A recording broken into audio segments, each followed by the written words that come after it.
ওরা যোগদান সভা মহাযোগদান সভা ওরা সংরক্ষা মুখ্যমন্ত্রী তারপরে সিনিয়র রাজ্য প্রেসিডেন্ট ইয়াতে প্রায় 3189 ভোটার তিনি ওরা যোগদান দীক্ষা বিভিন্ন সাব ডিভিশন থেকে ফেকা তো মেনলি যোগদান বিভাগে ন জয়নিং প্রোগ্রাম স্যার তিনি বদল ইয়াকারে বদল প্রমথা তঙ্গ সিপিআইএম তঙ্গ ওরা ঘোষণা রিবারি অনুসারে তো মেনলি ওরা তি প্রমথা বাঙ্গো বেশি স্যার তামো খাকা বুসকাং সং মারিব নরকে আলাদা আলাদা দংলাইনো মিয়া তো যে কামাই তো খুব লোক কাবই নি রেখা সবসময় কাবই আবার ড্রামা খেয়ে অভ্যাস আসলে সামুং খাইবে হিকে কামরা নাংছিলি নবলে না 5 বছর সেপ মাংখা বন সুযোগ রেখা কিন্তু 5 বছর তামো খেয়ে বা 5 বছর কোনো খাইলিয়া কোনো কিছু রিমালিয়া যে রাং রহকা আবো হিসাব রিমাইয়া যে চাকরি রিনা কক আবো রিমালিয়া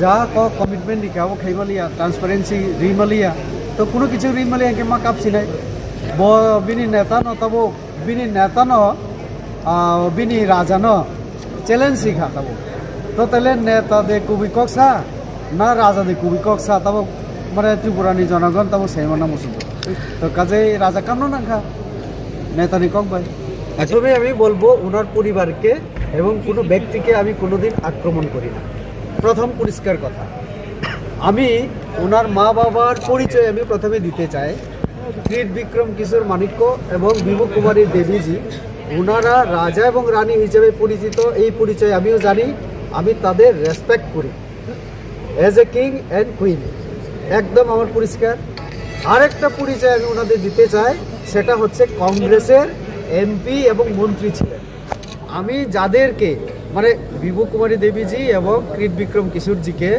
আমি যখন সমালোচনা করি তখন কংগ্রেসের এমপি হিসাবে কংগ্রেসের মন্ত্রী হিসাবে এই দুইজন যে কাজ করেছিলেন সেই কাজের সমালোচনা আমি করি কাজে এটা কোনো ব্যক্তিগত আক্রমণ ব্যক্তিগত সমালোচনার বিষয় না আমি তাদের কংগ্রেসের কাজকর্মের সমালোচনা করতে গিয়ে এই কথাগুলি আমি সবসময় বলি যে কংগ্রেসের এমপি হিসাবে মন্ত্রী হিসাবে যদি সেই সময় আমাদের ককবরকের জন্য আমাদের ত্রিপুরার জন্য আমাদের ত্রিপ্রাসার জন্য কিছু করতেন তাহলে আমাদের অনেক সমস্যা আজকে থাকে না আজকে উনি বলছেন 2028 ওনাকে মুখ্যমন্ত্রী করতে হবে না হলে ত্রিপ্রাসার কিছু করা যাবে না আমি সেখানে বলতে চাই 5 বছর আপনার হাতে সুযোগ ছিল এমডিসি হিসাবে এবং ওই যে এডিসি প্রশাসনের উনি চেয়ারম্যান হিসাবে অনেক কিছু কাজ করতে পারতেন কিন্তু করেননি তো এই যে কথাগুলি আমি যখন বললাম মানুষের প্রশ্নের যখন উত্তর দিতে পারছেন না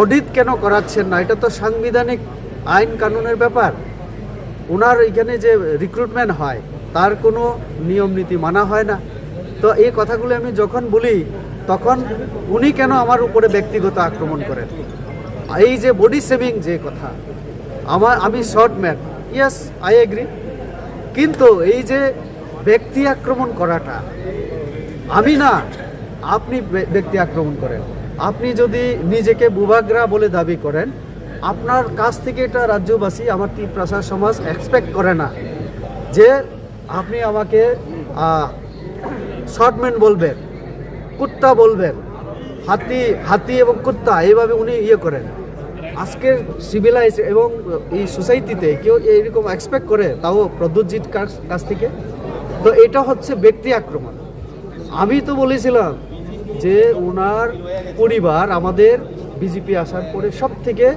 ওনার রেসপেক্ট আমরা দিতে শুরু করেছি কীভাবে মহারাজা বীর বিক্রমজি কে ছিলেন ওনার গ্র্যান্ডফাদার ওনার নামে ছুটি ঘোষণা দিয়েছি এয়ারপোর্টের এখানেও আলোচনা হয়েছে এটা রেসপেক্ট দেওয়া অনার দেওয়া আর একটা কি উনি আমাদের সঙ্গে আসার পরে আজকে প্রদ্যুৎজিৎ দিল্লিতে গিয়ে সম্মান পান আমাদের এখানে সম্মান পান তো এই যে আমি তো বলেছিলাম যে আমাদের সরকার আসার পরে রয়্যাল ফ্যামিলি আমাদের রাজ ফ্যামিলিকে আমরা সব থেকে বেশি সম্মান দিয়েছি আমি বল কোথায় বললাম বল তো আমনি বাগে নয় এই জন্যই আমি বলি যে ব্যক্তি আক্রমণ আমি না ব্যক্তি আক্রমণ উনি করেন এবং তিনি একটা কথা বলছেন আমি দেখেছি উনি বদলা নেবেন ওনার কাছ থেকে আমি তো বলবো আমার যদি কিছু হয় এমনিতেই উগ্রপন্থীদের হুমকি আমার উপরে আছে আমার যদি কিছু হয় তার জন্য প্রদ্যুৎজি দায়ী থাকবেন কারণ উনি সবার সামনে বলেছেন রেবতীর বদলা আমি নেব। কি বদলা নেবেন উনি? আমি আপনাদের মাধ্যমে আমি রাজ্যবাসীর কাছে জানতে চাই। আমি তো ছোট পরিবার থেকে এসেছি, আমি জমিয়া পরিবার থেকে এসেছি, উনি তো মহারাজ। কিভাবে আমাকে বলেন যে উনি বদলা নেবেন? কিসের বদলা নেবেন উনি? তো এই বদলা কিসের বদলা? ওনারই নেতা অনিমেষ বাবু ওনার বিরুদ্ধে যখন বিদ্রোহ ঘোষণা করে, তখন আমার দোষ কোথায়? হ্যাঁ, ওনার দলের মধ্যে থানচা নেই, তখন রেবতী ত্রিপুরার দোষ। ওনার পরিবারের মধ্যে থানচা নেই, ওনার মা এবং ওনার এক বোন এখনো কংগ্রেসে, এক বোনকে আমাদের বিজেপিতে দিয়ে রেখেছেন এমপি করে, উনি মাথাতে। থানচা কোথায় পরিবারে? আর সব দোষ আমার উপরে। শর্টম্যান যা কিছু কুত্তা বলে উনি আমাকে ইয়ে করবেন। এটা কোন মানে দেশের রাজা? উনি কোন দেশের রাজা? কোন সমাজের মানুষ উনি? আমি একজন শিক্ষিত মানুষ, একটা জনজাতি পরিবার থেকে এক ব্যক্তি যখন মাস্টার ডিগ্রি করে বিভিন্ন লেভেলে কাজ করে সমাজের জন্য রাজনীতি করে এই জায়গায় এমপি হয়েছে, ওনার কেন সহ্য হয় না? ওনার ব্যক্তি আক্রমণ কেন এইসব? তো কাজে ব্যক্তি আক্রমণ আমি না, ব্যক্তি আক্রমণ উনি করেন। উনি সবার সামনে বলেছেন রেবতী ত্রিপুরার বদলা নেওয়া হবে। কি আমি অন্যায় করলাম যে আমার উপরে উনি এইভাবে হুমকি দেন? আমার যদি কিছু হয় প্রদ্যুৎজি দেয় থাকবে। স্যার যেহেতু বসাকা মিয়াও ববাগ্রা সাকা যে বিনি আমা হসপিটাল যে কালাইজাক তাবো এটলিস্ট বিনি বুমুং না ওইতে আমা হাই তা খরচা তো মানে তাবলে খুব খরচা না সারना बुसका वो जखन आनी हमिया सनाई रेवती त्रिपुरा किया 5 साल में एज ए एमपी। जब क्वेश्चन करेंगे तो जवाब नहीं दूंगा। इनका पिताजी इनका माताजी भी कांग्रेस के एमपी और मिनिस्टर थे ना, तो वो भी तो आना चाहिए डिस्कशन में। क्या किया इन लोगों ने?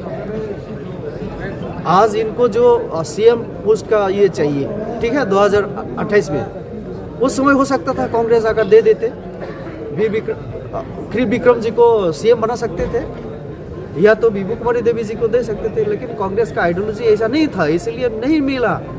लेकिन ये जो अभी बीजेपी जो सरकार है, इसमें हो सकता है भी, अगर ऐसा कोई नेता है बीजेपी में ये संभव है।